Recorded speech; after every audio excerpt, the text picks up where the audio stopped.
dal leen ak jàmm Sud Quotidien daf taxaw seetlu ci haute cour de justice ñu bëri jàpp ne ëttu attikaay boobu kat ni ñu ko tëggee dafay tax nag ba ñu ñuy àtt ñoom duñ ci mën a gis seen bopp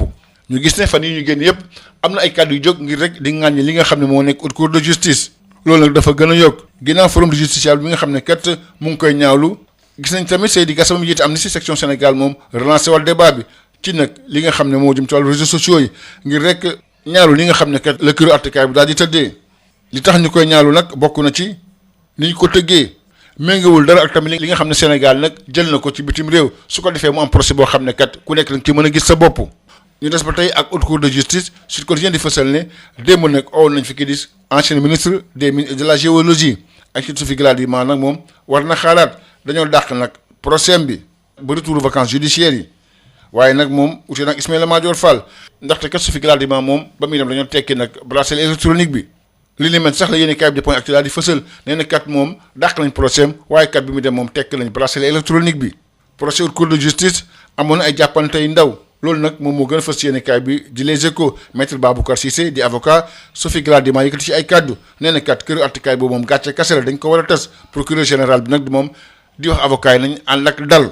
haute cour de justice sax wax ne ne moom nañu tekk nag bracelet électronique bi ñu takkaloon Sophie Gladima moom moo yëkkati ci ay kàddu nee na kat dafa am sentiment justice ci yéen kaay bi source a moom nee na kat fi mu toll nii daanaka moom dañ koo teggil lu bëree bëri ndaxte kat yi fi moom daf ko yoon woon bu baax a baax dafa diisoon trop ci moom saa yu daan génn day ragal ñu gis nag bracelet bi léegi nag tekki nañ ko moom dafay sant yàlla bu baax a baax ci wàllu politique ay nit ñu bëri màbbee ci parti bi di Pastef loolu moo gën a fës ci yéen kaay bi di source a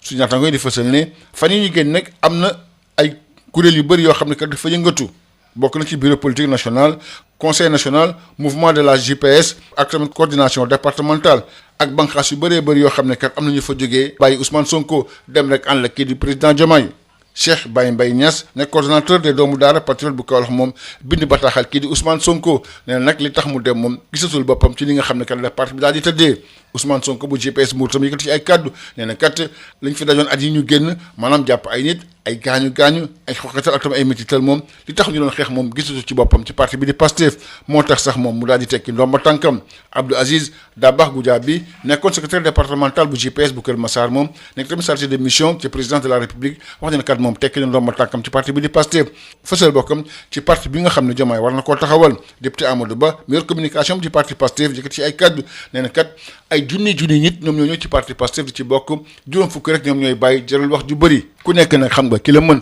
kaddu yi Amadou Ba moo ko daal di rotal tas base Pastef fi moom moo nekk bëgg-bëgg Diomaye fi mu toll nii loolu sax moo gën a fës yéene kaay bi di Vox Populi ak ñu bëri ñi nga xam ne kat ñu ngi mag bee ci parti Pastef ngir rek dem ànd ak président Diomaye bokk na ci nag ñooñu docteur El Hadji Mansour Diop mi nga xam ne bind na bataaxal Ousmane Sonko directeur général bu hôpital la daan teg moom ñaaw lu baax a baax ni nga xam ne kat la Pastef di doxee fi mu toll nii ak tamit règlement de compte yi nga xam ne kat gis nañ ko ci Lansana Gagny Sakho moom wax ne kat moom bàyyi na Pastef dem nag ànd ak kii di président Diomaye secrétaire à la communication bu parti Pastef nee na kat bu ñu tëkkale mukk ñiy ñëw ak tamit ñi nga xam ne ñoom ñooy dem ku nekk xam nga ki la mën kaddu yi Amadou Ba moo ko rotal ci yéenekaay bi di Vox Populi médiateur de la République rapport 2025 jox nañ ko njiitu réew mi le quotidien national Le Soleil moo koy fësal nee na médiateur de la République di Demba Kandji moom jox na démb nag rapport 2025 njiitu réew mi président Bassirou Diomaye Diakhar Faye ñu def ci nag ñaar fukki recommandation ak juróom benn bokk na ci nag maanaam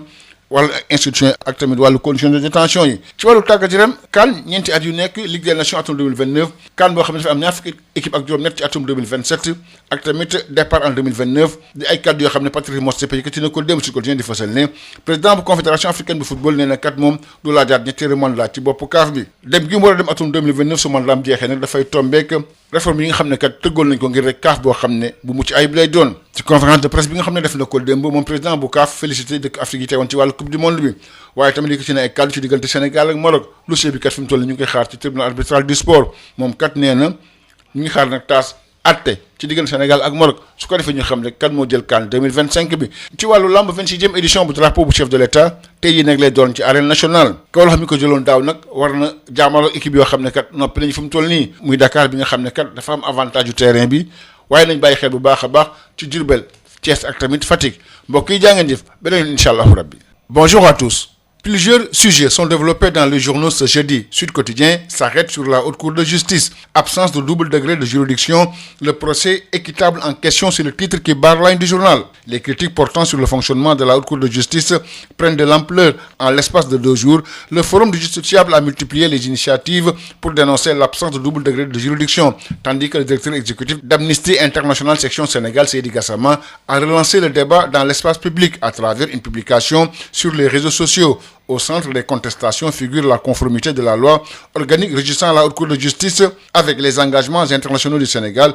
en matière de procès équitable. Nous restons à la Haute Cour de justice appelée à comparaître hier. L'ancienne ministre des Mines et de la Géologie, Aïssatou Sophie Gladima, devra encore patienter avant d'être fixée sur son sort. Son procès a été renvoyé au retour des vacances judiciaires. Toutefois, contrairement à Ismaël Madior Fall, concerné par un renvoi de son procès, Aïssatou Sophie Gladima a quitté le tribunal, son bracelet électronique retiré. Sophie Gladima, débarrassée de son bracelet électronique, son procès renvoyé en novembre, écrivent nos confrères de Point Actu. Procès à la Haute Cour de justice, incident mineur, Gladima délivré. C'est le titre qui barre la ligne du quotidien Les Échos. Maître Baboucar Cissé déclare que la juridiction est une honte, elle doit disparaître. Le procureur général rappelle à l'ordre les avocats. Nos confrères précisent que la juridiction a ordonné la main levée de l'assignation et du port du bracelet électronique. Sophie Gladima déclare, je cite, « J'ai un sentiment de justice ». Dans le quotidien Source A, elle exprime son soulagement et déclare, « Oui, c'était un fardeau, c'était assez lourd. À chaque sortie, j'avais toujours peur que le bracelet se voie. Maintenant,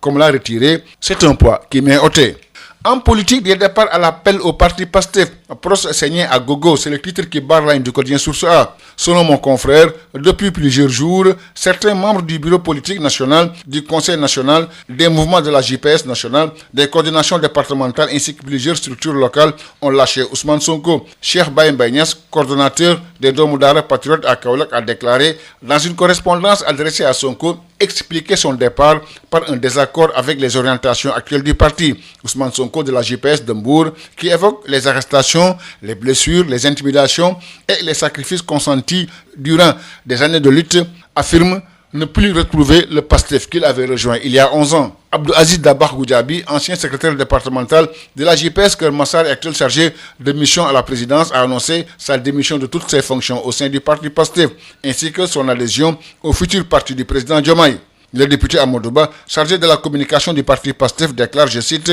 des centaines de milliers d'adhésions, moins d'une cinquantaine de démissions. Malgré la puissance du décret, on continue à perdre du temps à commenter les annonces. Vaste opération de démantèlement des bases de PASTEF, le coup politique de Diomaye pour ébranler Sonko, c'est le titre qui barre la ligne du quotidien Vox Populi. Saigné dans les rangs du parti PASTEF au profit du camp présidentiel, la vague de démissions décime les jeunesses patriotes. Selon mon confrère, Dr Eladji Mansour Diop a adressé une lettre ouverte de rupture à Sonko. Le directeur général de l'hôpital de Dantec dénonce une gestion clanique du parti et des règlements de compte. Lassana Gagny Sakho prend fait et cause pour Diomaye et s'aligne sur la ligne d'action. Le secrétaire à la communication du parti PASTEF, Amadouba, minimise ses départs. Selon lui, il n'y a pas photo. Médiature de la République, le rapport 2025 remis au chef de l'État. Selon le quotidien national Le Soleil, le médiateur de la République, Demba Kandji, a remis hier au chef de l'État le rapport annuel de l'institution. 26 recommandations y sont formulées. Elles concernent entre autres l'architecture des institutions,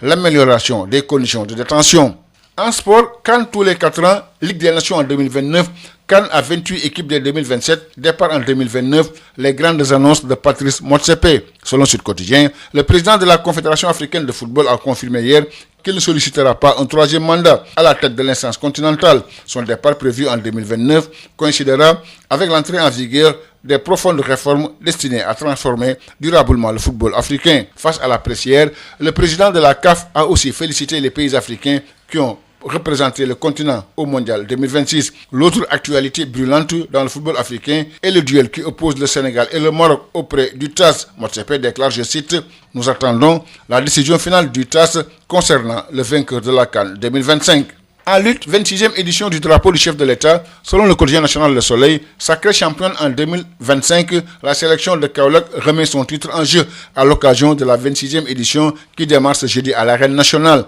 Face à une équipe de Dakar portée par l'avantage du terrain et des prétendants comme Fatick, Thiès ou Diourbel, la bataille pour le sacre national s'annonce époustouflante. Merci, c'était tout, vos journaux et bonne lecture à tous.